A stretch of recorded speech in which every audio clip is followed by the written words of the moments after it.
부활절을 맞이하여 우리가 기억해야 할 하나의 센텐스가 있다면 뿌리 없는 나무가 죽은 나무이듯 부활 없는 기독교, 부활 없는 그리스도인은 결코 있을 수 없다라는 것입니다. 때문에 진정한 성도, 진정한 교회라고 한다면 부활이라는 새로운 영적인 DNA를 믿음으로 받은 자이기 때문에 또 성도들 한 분 한 분이 모인 그러한 영적 공동체이기 때문에 부활에 대한 메시지, 부활 신앙에 대한 도전은요, 능히 있어야만 하는 필수 요건이 되어야 한다는 것이죠. 하지만 오해하지 말 것은 인터넷 검색창을 두드려 나오는 패자 부활전 이런 표현이나 또는 어떤 노래나 예술작품에서 자주 인용되는 부활이라는 개념은요, 결코 우리들의 DNA에 있는 그 부활과는 질적으로 차원이 다른 것임을 여러분 명심하실 필요가 있습니다. 왜냐하면 부활은요, 하나님께서 직접 개입하셔서 주권적으로 우리 생명 가운데 새롭게 심으신 바로 그러한 새로운 DNA이기 때문에 하나님의 주권적인 도장과 같다라는 것이죠. 자, 그렇다면 성경에서 말씀하는 부활이란 과연 무엇일까요? 이 영적 해답을 얻기 위해서 먼저 부활에 대한 우리들의 선입견과 얽혀있는 어떤 오해의 실타리를 먼저 풀고 갈 필요가 있습니다. 사랑하는 여러분, 부활하다라는 것에 해당하는 헬라어 원문은 아나스타시스라고 합니다. 즉 다시라는 아나라는 접두어와 서다라는 뜻의 히스테미, 바로 히스테미란 동사가 합쳐진 합성어인데요. 문자 그대로의 뜻은 앉았다가 일어선다라는 뜻입니다. 하지만 신약 성경에 등장하는 아나스타시스의 종합적인 의미는 대부분의 경우 사람이 100% 완전히 죽었다가 100% 완전히 다시 살아나는 것을 전제합니다. 그런데 여기 한 가지 변환 조건이 있습니다. 다시 살긴 살되 이전 몸과는 달리 영생을 누릴 수 있는 몸이 되기 위해 질적으로 새롭게 변한 몸이 된다라는 것이죠. 중요하니까 다시 한번 여러분에게 말씀드리겠습니다. 첫째, 부활이란 100% 죽어야 합니다. 둘째, 100% 다시 살아야 합니다. 셋째, 이전 몸과는 다른 영원한 그리고 새로운 변화된 몸을 덧입는다라는 것이죠. 사도 바울은 바로 이 구별을 위해 이렇게 변한 몸을 고린도전서 15장에는 무려 3가지로 이렇게 표현하죠. 첫째, 고린도전서 15장 44절 상반부에 신령한 몸이라고 말했고요. 둘째, 고린도전서 15장 44절 후반부에는 영의 몸이라고 말했습니다. 셋째, 고린도전서 15장 49절에 하늘에 속한 이의 형상, 바로 이러한 표현을 사용합니다. 또 그가 옥중서신으로 쓴 빌립보서 3장 21절에 보니 영광의 몸으로 표현했고요. 또 구약 이사야서 26장 19절에 보면 빛난 이슬이란 독특한 표현으로 등장하기까지 하죠. 자, 그렇다면 성경에 나오는 대표적인 7가지 죽다 살아난 기적의 사건들을 여러분 아시나요? 첫째는 사르밧 과부의 아들의 이야기가 나옵니다. 둘째는 수넴 여인의 아들, 셋째는 회당장 야이로의 딸, 네 번째 나인성 과부의 아들, 다섯 번째 베다니 나사로, 여섯 번째 다비다, 일곱 번째 유두고, 바로 이들 모두 100% 죽었다가 다시 살아났습니다. 하지만 부활의 두 번째 조건을 만족시키지는 못했습니다. 왜 그럴까요? 첫째는 죽었다가 살아났지만 죽기 직전에 그 몸 그대로 다시 산 것이죠. 둘째는 다시 살아난 이후에 일정 기간은 살지만 다시 죽게 되었죠. 자, 이것은 소생이라고 합니다. 그러나 이것은 부활이라고 볼 수 없습니다. 엄밀한 의미에서. 자, 이러한 기본적인 이해의 바탕 위에 오늘은 부활장으로 잘 알려진 고린도전서 15장의 내용을 통해 부활이란 도대체 무엇인가에 대한 좀 더 깊이 있는 탐구의 시간을 갖고자 합니다. 우리 다 함께 고린도전서 15장 1절로 2절의 말씀 함께 같이 읽겠습니다. 시작. 형제들아, 내가 너희에게 전한 복음을 너희에게 알게 하노니 이는 너희가 받은 것이요 또 그 가운데 선 것이라. 너희가 만일 내가 전한 그 말을 굳게 지키고 헛되이 믿지 아니하면 그로 말미암아 구원을 받으리라. 내가 받은 것을 먼저 너희에게 전하였노니 이는 성경대로 그리스도께서 우리 죄를 위하여 죽으시고 장사 지낸 바 되셨다가 성경대로 사흘 만에 다시 살아나사 아멘. 여기 주목할 단어는 복음이라는 단어와 구원이라는 단어입니다. 진짜 복음은, 진짜 구원은 구약 성경의 예언의 말씀대로 2000년 전 예루살렘 땅에서 실제로 죽으시고 실제로 장사되시고 실제로 사흘 만에 부활하신 예수 그리스도의 사건을 100% 사실로 믿는 것입니다. 그것이 바로 우리가 믿는 복음의 내용이자 구원의 실상인 것이죠. 영혼육의 구원이란 뜻입니다. 때문에 어떤 히랍 철학자들이 주장하듯 영혼과 육체는 전혀 관계가 없으며 몸은 쓸데없고 영혼만 불멸하면 된다라고 주장한 스토익 학파 사상과는 전혀 다른 것입니다. 저는 히브리서 4장 12절의 말씀을 애송하는데 하나님의 말씀은 살아있고 운동력 있어 좌우의 날선 어떤 검보다 예리하여 혼과 영과 및 관절과 골수를 찔러 쪼개기까지 하며 또 마음의 생각과 뜻을 판단하나니라는 말씀에도 나왔던 하나님께서는 우리의 영혼 육까지 모두 다 소중하게 생각하십니다.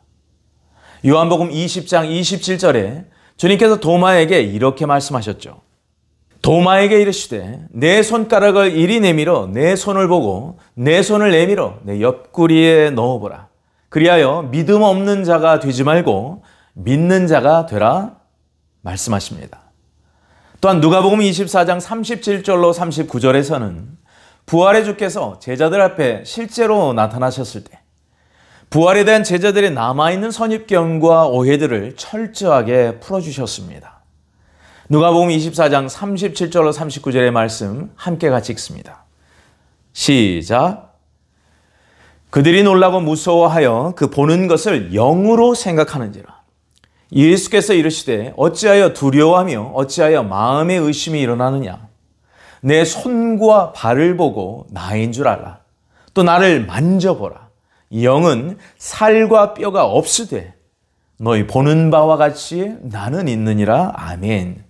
자, 그렇다면 예수님께서 육체적으로 부활하셨다는 이 사실이 왜 중요한 걸까요? 보지 않고도 이 말씀을 믿는 우리에게는 이 사실이 얼마만큼 중요성을 던지고 있는 걸까요? 첫째, 이 역사적 사건이 없었다면 주님은 거짓말쟁이가 되기 때문입니다. 마태복음과 마가복음 모두에 나와 있는 기록에 보면 예수님께서는 당신께서 죽으심을 당하시고 사흘 만에 몸으로 부활하실 것을 3번에 걸쳐서 3번씩이나 반복해서 말씀하셨습니다. 앞서 제자들의 반응이 무엇이었습니까? 부활하신 주님을 영으로 생각해서 두려워했다라고 고백합니다. 근데 주님께서는 분명 영으로서 그들이 생각하는 그 선입견을 완전히 깨뜨리시고 자기의 옆구리에 손까지 넣어가면서 이것은 부활은 진짜 영혼육의 부활이다라는 것을 강조하셨습니다. 자, 중요한 것은 이 사건을 실제로 목격한 제자들이 교회에 가서 전함으로 1세기와 그 이후에 많은 세대 교회들에게 부활에 대한 그 부활 신앙에 대한 은혜를 끼치기 시작합니다. 그리스도의 부활을 믿음에도 불구하고 그 부활이 그렇다면 내 부활과 어떤 관계가 있는가에 대한 의문을 그런데 품기 시작했습니다. 바로 그때 사도 바울께서 이런 질문을 품고 있는 고린도 교회 교인들에게 다음과 같이 답변을 하기 시작하시죠. 고린도전서 15장 20절로 22절의 말씀 함께 같이 읽겠습니다. 그러나 이제 그리스도께서 죽은 자 가운데서 다시 살아나사 잠자는 자들의 첫 열매가 되셨도다. 사망한 한 사람으로 말미암았으니 죽은 자의 부활도 한 사람으로 말미암는도다. 아담 안에서 모든 사람이 죽은 것 같이 그리스도 안에서 모든 사람이 삶을 얻으리라. 아멘. 사랑하는 여러분, 여기 보면 아주 독특한 표현 하나가 등장합니다. 바로 첫 열매라는 단어인데요. 자, 첫 열매라는 단어 안에 함축된 뜻은 다음 열매들이 계속해서 있다는 말일 것입니다. 자, 그런데 놀랍게도 바로 이 단어가 바로 이 단어가 그리스도의 부활과 우리들의 부활을 뗄래야 뗄 수 없게 연결시켜주는 대단히 중요한 키워드가 된다는 사실이죠. 우리 다 함께 레위기 23장 10절로 한번 가보겠습니다. 이스라엘 자손에게 말하여 이르라. 너희는 내가 너희에게 주는 땅에 들어가서 너희의 곡물을 거둘 때에 너희의 곡물의 첫 이삭 한 단, 곡물의 첫 이삭 한 단을 제사장에게로 가져갈 것이요.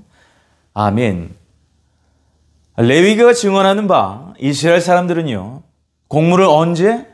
추수하기 전에, 바로 추수하기 전에 반드시 제사장들에게 대표적인 표본인 첫 열매를 가져와서 누구에게?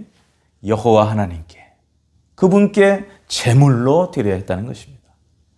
앞서 이야기했듯이 첫 열매가 있다는 것은요, 둘째, 셋째, 넷째, 다섯째 열매가 있다는 가능성을 힌트합니다. 따라서 서로 깊은 연관성이 있다는 겁니다. 서로 깊은 관계가 있음을 분명히 힌트하고 있는 단어가 첫 열매라는 것이죠. 하지만 정말 중요한 것은 바로 이 첫 열매가 무엇과 관련된다? 또한 추수와 관련된다는 거예요. 여러분, 추수는 항상 성경에서 영혼의 추수를 의미하지 않습니까?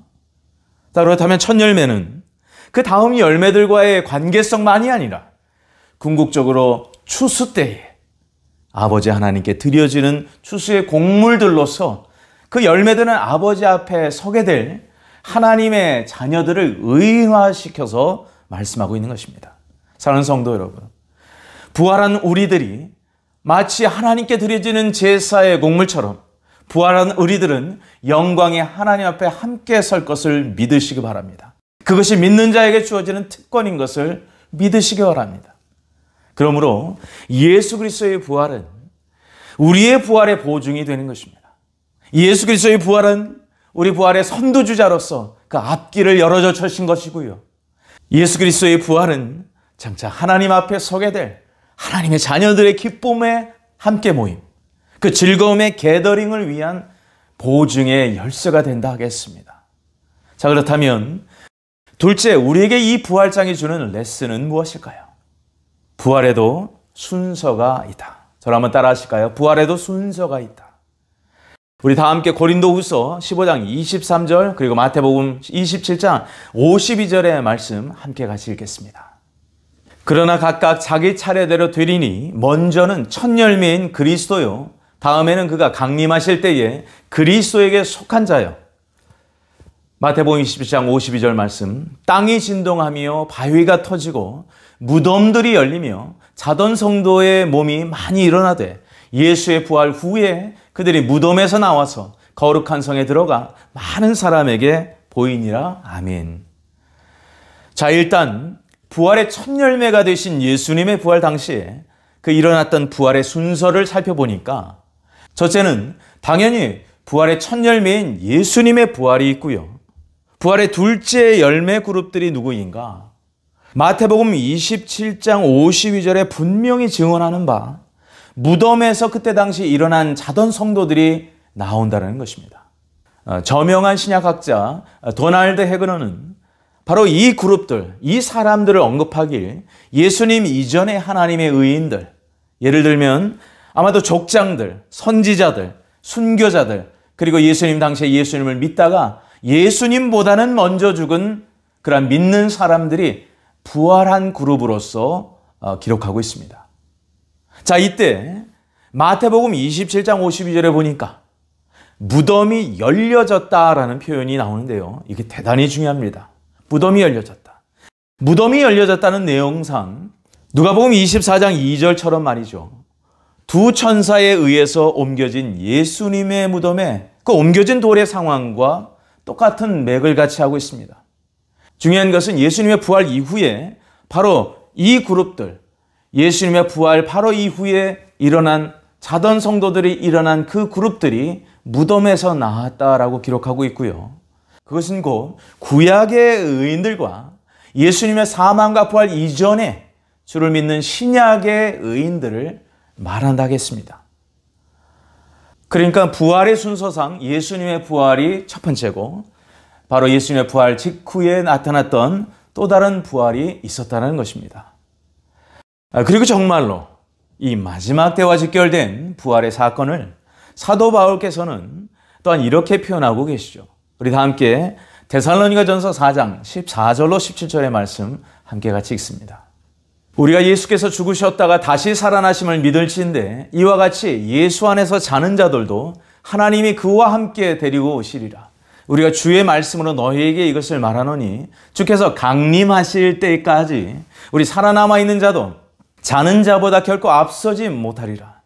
주께서 호령과 천사장의 소리와 하나님의 나팔 소리로 친히 하늘로부터 강림하시리니 그리스도 안에서 죽은 자들이 먼저 일어나고 그 후에 우리 살아남은 자들도 그들과 함께 구름 속으로 끌어올려 공중에서 주를 영접하게 하시리니 그리하여 우리가 항상 주와 함께 있으리라. 아멘. 자, 여기서 주목할 네 가지는 첫째, 주께서 강림하실 때라는 것이 주의 재림 때를 말하며, 둘째, 죽은 성도들을 잠자는 자로 똑같이 표현한 점이며, 순서상 우리보다 먼저 죽은 크리스찬들이 먼저 부활하여서 영광의 몸을 입게 된다는 것을 말씀하고 있습니다. 그러니까 순수 부활이란 이슈로 통합해 보자면 가장 먼저는 예수님의 부활이 있고요. 예수님 부활 바로 다음에 100%는 아니지만 많은 구약의 의인들의 부활이 예수님 부활 직후에 있었다는 것을 복음서가 기록하고 있습니다. 그 후 장차 예수님의 재림 때에, 즉 신약 시대, 즉 교회 시대에 먼저 죽은 성도들의 부활이 있을 거라는 것을 증언하고 있죠. 자, 이 순서를 꼭 기억하시기 바랍니다. 자, 그런데 흥미로운 사실 하나는 데살로니가전서 4장 17절에 보니까 하나가 더 추가되고 있습니다. 그것은 바로 죽었다 부활하는 것이 아니라 우리가 흔히 말하는 휴거, 들림받음의 사건, 즉 살아있다가 공중으로 끌어올려지는 그 기가 막힌 사건이 주님의 재림 때에 일어나게 될 것을 추가적으로 기록하고 있습니다. 물론 이 부분에 대해 신학적으로 마지막 때에 공중재림과 지상재림의 강림으로 두 번 임하심을 주장하는 사람들은 이 휴거의 사건이 공중재림 때 있을 사건으로 봅니다. 반면 아니다. 공중재림, 지상재림으로 두 번의 강림이 아니라 지상재림 딱 한 번의 마지막 때의 강림을 주장하는 사람들은 이 휴거의 사건이 7년 환란, 즉 한 일의 시간이 끝나는 바로 그 시점에 부활한 성도들과 함께 죽음을 보지 않고 휴거를 경험할 자들이 함께 공중에서 하나님의 백성으로서 게더링할 것이라 생각합니다. 중요한 것은 두 번 강림하시느냐, 한 번 강림하시냐라고 하는 끊이지 않는 논쟁이 아니라 그 둘의 공통점이 무엇인가? 분명 먼저 낙원에 가서 영원 상태로 기다리던 의인의 영혼들도 재림 때 부활의 몸을 입게 될 그 영광의 순간을 맞이할 거라는 것이죠. 또한 다른 그룹으로는 살아서 공중에서 주님을 영접할 휴거를 경험할 그들 역시도 영광의 몸을 입는 사건이 있을 것임을 성경은 예언하고 있습니다. 자, 그런데 전 구속사의 청사진의 관점으로 바라볼 때 예수 재림 이후에 1000년 동안의 지상왕국이 펼쳐지게 되어 있습니다. 그리고 그 1000년 동안의 지상왕국이 끝난 후에 진정한 새하늘과 새 땅인 하나님의 나라가 완성이 되며 그 후 신천신지라는 영원한 세계로 들어가게 되는 것이 우리의 역사입니다. 바로 그 영원의 세계로 돌입하기 전에 1000년은 계속되는 인간의 역사로 칩니다. 우리는 이 기간을 계시록 20장 4절로 6절에 근거할 때 1000년 왕국이라고 부르죠. 우리 다 같이 계시록 20장 4절로 6절의 말씀 한번 같이 읽겠습니다. 시작. 예수를 증언함과 하나님의 말씀 때문에 목배임을 당한 자들의 영혼들과 또 짐승과 그의 우상에게 경배하지 아니하고 그들의 이마와 손에 그의 표를 받지 아니한 자들이 살아서 그리스도와 더불어 1000년 동안 왕노릇하니 그 나머지 죽은 자들은 그 1000년이 차기까지 살지 못하더라. 이는 첫째 부활이라. 이 첫째 부활에 참여하는 자들은 복이 있고 거룩하도다. 둘째 사망이 그들을 다스리는 권세가 없고 도리어 그들이 하나님과 그리스도의 제사장이 되어 1000년 동안 그리스도와 더불어 왕노릇하리라. 1000년이 참에 사탄이 옥에서 놓여. 아멘. 자, 계시록 20장 6절에 보면 1000년 동안 그리스도와 더불어 왕노릇하는 존재들은 어떤 자들로 표현되고 있을까요? 첫째 부활에 참여하는 자라고 표현합니다. 자, 그런데 계시록 20장 4절에 보니 그 첫째 부활에 참여하는 자들은 어떤 사람들로 구체적으로 묘사되고 있을까요? 역사 가운데 예수를 증언한 사람, 하나님의 말씀 때문에 목배임을 당한 사람, 특별히 마지막 때 적그리스도와 그 우상 앞에 경배하지 아니한 사람, 특별히 마지막 때에 이마와 손에 666 또는 짐승의 표를 받지 아니한 사람들, 이들은 결국 부활의 영광의 몸을 입게 될 것이라고 예언합니다. 자, 이런 사람들을 통칭해서 첫째 부활을 경험한 사람 또는 첫째 부활에 참여한 사람들이라고 말합니다. 주목할 독특한 또 하나의 단어가 나오는데요. 바로 둘째 사망이란 단어입니다. 여러분, 둘째 사망에 기술된 내용을 보니까 첫째 부활에 참여한 사람들과 180도 정반대의 특징을 가진 사람들입니다. 왜냐하면 그 내용이 천년이 차기까지 살지 못한다 했기 때문인데요. 자, 그렇다면 이 그룹의 사람들을 참여라는 표현으로 다시 적용해서 쓰자면 둘째 사망에 참여하는 자가 됩니다. 그렇다면 이 둘째 사망은 과연 무엇을 말하는 걸까요? 성경에 보니까 단지 둘째 사망을 불못이라고만 했지 이에 대한 자세한 설명은 나와 있지는 않습니다. 묵상하면서 저는 이때 첫째 부활에 참여한다라고 부활과 참여를 연동해서 사용했는데 굳이 사망과 참여를 연동해서 써야 할까라는 반문이 생겼습니다. 그리고 좀 더 이해하기 편한 설명을 성경에서 추적하다 보니까 그 해답을 요한복음 5장 29절에서 발견할 수 있었습니다. 우리 다 함께 요한복음 5장 29절의 말씀 함께 같이 읽겠습니다. 선한 일을 행한 자는 생명의 부활로, 악한 일을 행한 자는 심판의 부활로 나오리라. 아멘. 이 부활은 현재 우리 몸과는 질적으로 다른 몸이라고 말씀드렸죠. 자, 그런데 이게 좋은 데만 사용되는 줄 알았더니 나쁜 것을 표현할 때도 사용된다는 것을 요한복음 5장 29절에서 확인할 수 있었습니다. 바로 심판의 부활이란 표현입니다. 여러분 생각해 보십시오. 지금 요한복음 5장 29절을 누가 썼습니까? 사도 요한이 썼습니다. 근데 그가 요한복음 5장 29절에 심판의 부활로 표현했죠. 근데 같은 사도 요한이 요한계시록을 썼지 않습니까? 근데 요한계시록 20장 6절에는 둘째 사망으로 표현했습니다. 같은 내용을 다른 표현으로 쓴 거예요. 자, 그렇다면 왜 이렇게 같은 내용을 이 같은 저자가 달리 표현했던 걸까요? 여러분에게 질문 하나가 있습니다. 죄의 삭은 사망이라고 했잖아요. 지금까지 죽음의 권세를 가진 사망이 말이죠. 완전히 심판의 마지막 단계이자 그 마지막 종착역인 불연못에 던져지게 되는 때는 언제일까요? 천년 왕국이 끝나고 영혼의 세계인 새하늘과 새 땅에 들어가기 직전에 불연못에 사망은 던져지게 됩니다. 우리 다 함께 계시록 20장 14절의 말씀 한번 같이 읽겠습니다. 시작. 사망과 음부도 불못에 던져지니 이것은 둘째 사망 곧 불못이라. 누구든지 생명책에 기록되지 못한 자는 불못에 던져지리라. 아멘. 죽음의 권세인 사망은 인류 역사가 끝나는 천년 왕국이 끝나는 시점에 천년 동안 무적행에서 풀려난 사탄과 함께 불못에 던져질 것을 성경은 예언하고 있습니다. 그러면서 15절에 그 불못에 따라 들어가게 되는 사람이 누구라 말하냐면 생명책에 기록되지 못한 자라고 말씀하고 있습니다. 사랑하는 성도 여러분, 왜 둘째 사망을 심판의 부활이라고 했을까요? 바로 생명책에 기록되지 못한 사람들에게 초점을 두고서 그 심판의 내용을 표현하고자 했기 때문입니다. 왜 그랬을까요? 부활은 이 땅의 육의 몸이 아닌 영원한 몸을 입는다는 측면의 특성이 있지 않습니까? 그런데 생각해 보십시오.